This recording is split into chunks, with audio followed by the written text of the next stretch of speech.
fields of conquest. Thy tents shall be our home. Through days of preparation, thy grace has made us strong. And now, O King eternal, we lift our battle song. So lead on, King of heaven, my light and my salvation. Your faithfulness endures. Oh, lead on, lead us to your kingdom, through joy or tribulation. We follow you, we follow you alone.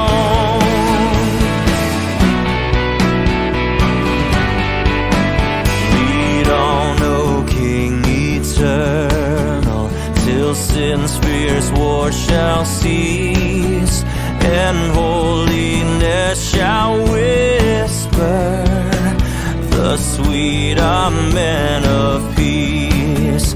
For not with swords loud clashing, nor roll of stirring drums, with deeds of love and mercy, the heavenly kingdom comes.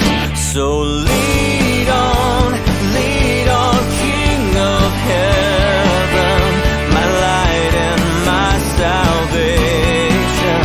Your faithfulness endures.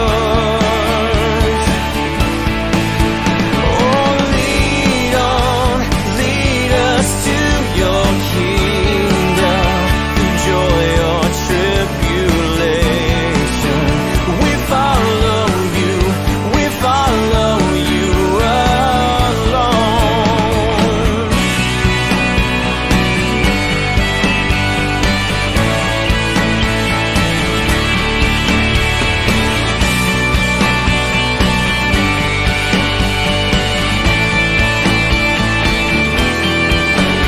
Lead on, O King eternal, we follow not with fears, for gladness breaks the morning. Where'er thy face appears, thy cross is lifted o'er us. We journey in its light, the crown awaits the conquest. Lead on, O God of might. So lead on, King of heaven, my light and my salvation. Your faithfulness endures. Oh, lead on, lead us to your kingdom, through joy or tribulation. We follow you, we follow you alone.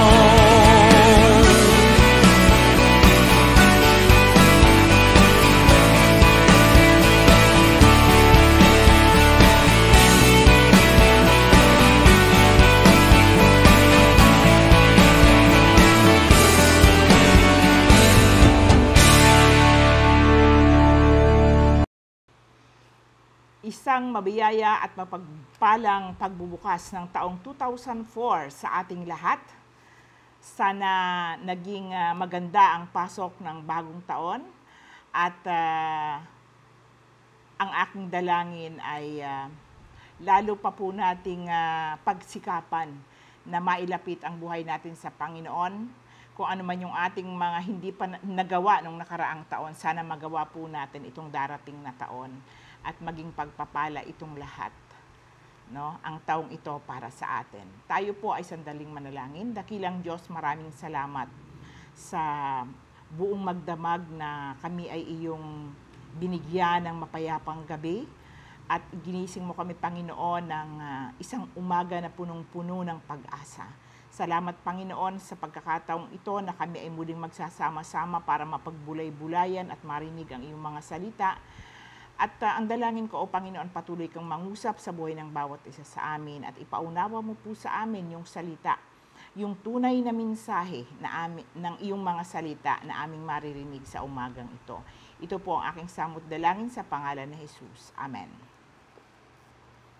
Ang ating pong tatalakayin sa umagang ito ay matatagpuan sa Aklat ng Mga Awit, 139, talatang 13 hanggang 18, na ganito po ang ating mababasa. Ang anumang aking sangkap, ikaw o Diyos ang lumikha. Sa tiyan ng aking inay, hinugis mo akong bata. Pinupuri kita o Diyos, marapat kang katakutan. Ang lahat ng gawain mo ay kahanga-hangang tunay. Sa loob ng aking puso, lahat ito'y nakikintal. Ang buto ko sa katawan nung iyon ay hugisin. Sa loob ng bahay bata, do'y iyong napapansin.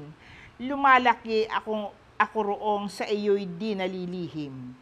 Ako'y iyong nakita na, hindi pa man isinilang. Batid mo kung ilang taon ang haba ng aking buhay, pagkat ito'y nakatitik sa aklat mo na talaan. Matagal ng balangkas mong ikaw lamang ang may alam. Tunay, Yahweh, di ko kayang maabot ang iyong isip. Ang dami ng iyong balak ay hindi ko nababatid. Sa iyo pa rin ako kung umaga na magising. Pagpalain ng Diyos ang pagkabasa ng kaniyang mga salita. Dito po sa mga talatang ating binasa sa Aklat ng Mga Awit na sinulat po ni David, dito po ay ipinahayag kung papaano tayo nililingap o iniingatan ng ating Panginoon. Dito po nahayag ang lubos na kaalaman at kapangyarihan ng Diyos. So ang tanong ko po, how much care or how much God care for us? Mula sa talatang ating binasa, nabubuo pa lamang tayo sa sinapupunan ng ating ina, inaayos na ng Diyos ang lahat ng parte ng ating pangangatawan. Kaya kung mayroong nakakaalam ng kwento ng buhay natin, iyan ay walang iba kundi ang ating Panginoong Hesukristo. Maaaring maikwento natin ang ating buhay. Pero iyon ay magsisimula lamang noong tayo ay nagkaisip na at maaaring may kwento ang ating mga magulang na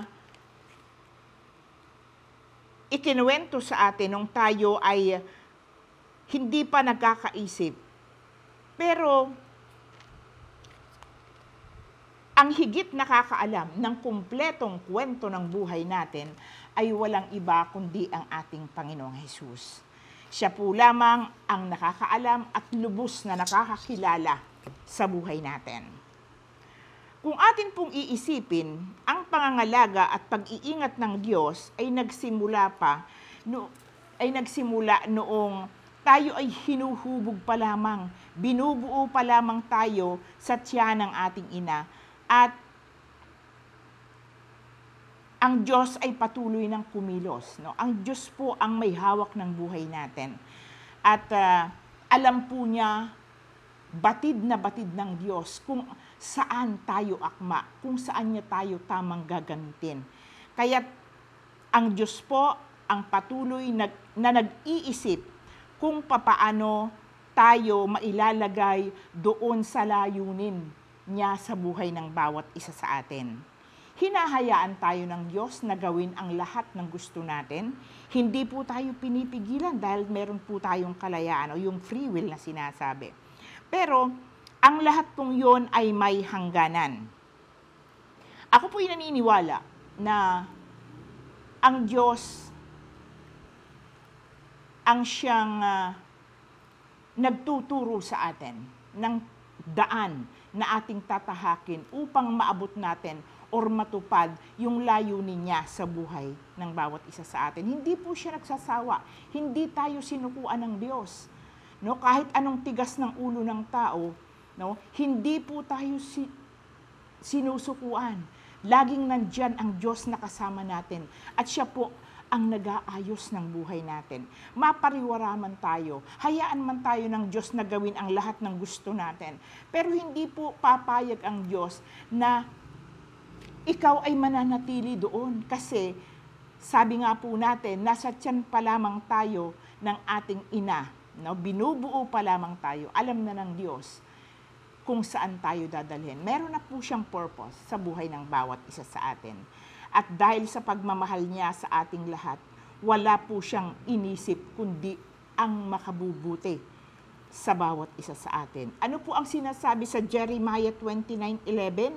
Sapagkat batid kong lubos ang mga plano ko para sa inyo. Mga planong hindi ninyo ikasasama, kundi sa inyong ikabubuti. Ito'y mga planong magdudulot sa inyo ng kinabukasang punong-puno ng pag-asa.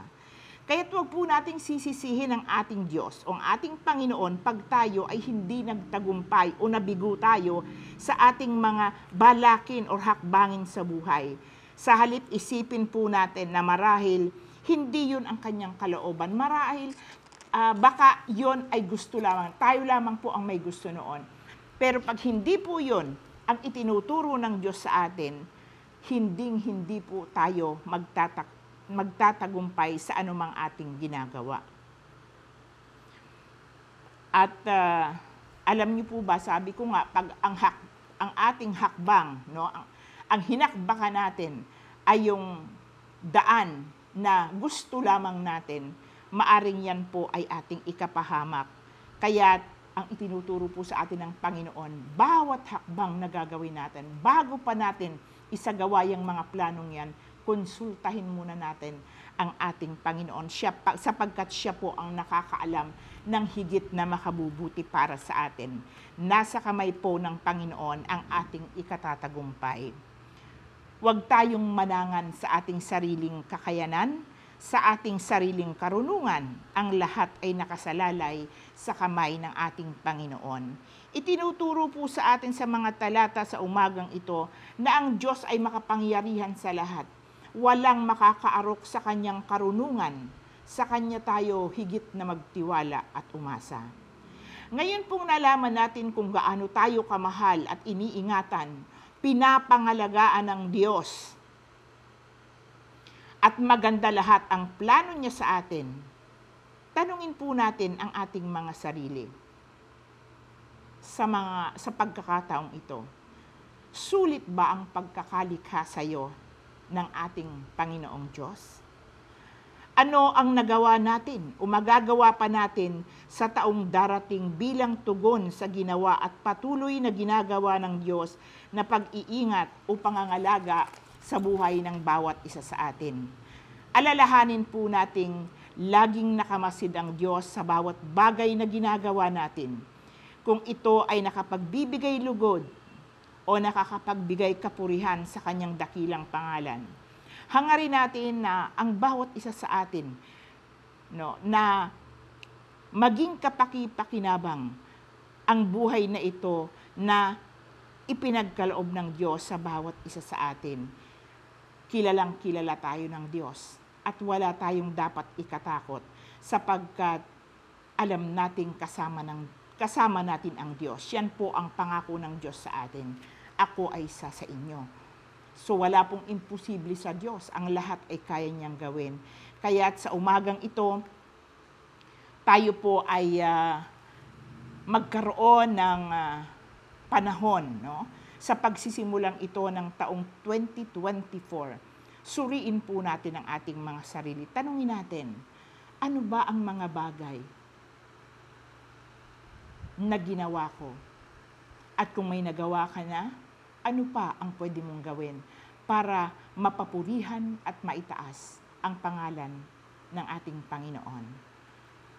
So yun po ang iiwan ko sa inyo sa umagang ito na sana po ay patuloy nating sikapin. Magkaroon po tayo ng pagnanasa na mapalalim pa ang pagkakilala natin sa ating Panginoon Alam ko po, pag kilalang kilala natin ang Panginoon, wala tayong dahilan para hindi gawin yung nais ng Panginoon sa buhay po natin.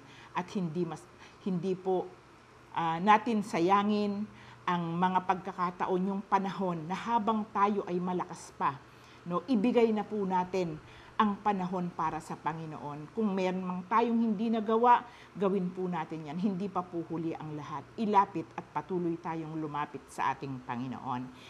At sana po, no, ang aking panalangin sa bawat isa sa atin ay yung pong hindi tayo magsawa, magkaroon lagi tayo ng pagnanais na mapalalim at pagtibayin pa po natin ang ating pananampalataya sa ating Panginoong Hesukristo.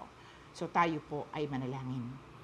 Salamat, Ama, sa umagang ito sa pagpapaalala mo sa amin ng iyong mga salita. Lagi mo pong ipaunawa sa amin ang iyong mga salita upang magkaroon kami lagi ng pananabik na makarinig at mag-aral ng iyong mga salita.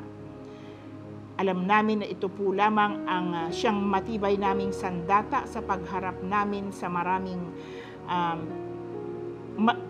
masalimuot na buhay na ito, Panginoon, na aming hinaharap dito sa mundo. Naniniwala po kami na tanging ang mga salita mo lamang ang siyang makapagbibigay sa amin ng kapayapaan. Kaya't lagi po kayong mangusap sa amin na mabigyan namin ng pagpapahalaga ang buhay na itong ipinahiram niyo po sa amin. Magkaroon kami ng pagnanais gaya ni David, na ikaw ay lagi naming mapapurihan at matupad ang layunin mo, yung purpose mo sa buhay ng bawat isa sa amin. Napakaraming, Panginoong, ginagawa ang kalaban upang kami ay ilayo sa iyo. Kaya po, Panginoon, alam ko na pag matibay ang aming pananalig sa iyo, alam ko po, Panginoon, anuman ang gawin ng kalaban, hindi siya magwawagi sapagkat kami ay nasa iyong mga kamay. Tulungan mo kami, Panginoon, na sa taong darating ay lalo pa namin, O Panginoong, pag-initin, pag-alabin ang aming pananampalataya sa iyo. Alam ko po, Panginoon, na wala kaming magagawa kung ikaw ay hiwalay sa amin. Kaya po, Panginoon, sa mga kapatid ko, sa iyong mga anak na nagmamahal sa iyo, alam ko po, Panginoon, na sa lahat ng oras kasama ka namin. Kaya't ikaw ang nakakaalam ng laman ng aming puso't isipan. Dakilang Diyos, abutin mo ang pangangailangan ng bawat isa. Ano man, O Panginoon, ang kahilingan ng mga anak mo ito, dakilang Diyos, ikaw ang pinagmumula ng lahat ng bagay at naniniwala ako, O Panginoon, na hindi maikli ang iyong kamay para abutin ang aming pangangailangan. Kaya Diyos, O Panginoong Diyos, sa umagang ito, tulungan mo po ang bawat isa sa amin na maging matatag. Ano man ang mangyayari, Panginoon, sa aming buhay, ikaw pa rin ang Diyos na tangi naming sasambahin, papupurihan at patuloy na itataas sa aming buhay. Ito po ang aking samot dalangin sa pangalan ni Jesus na aming tagapagligtas.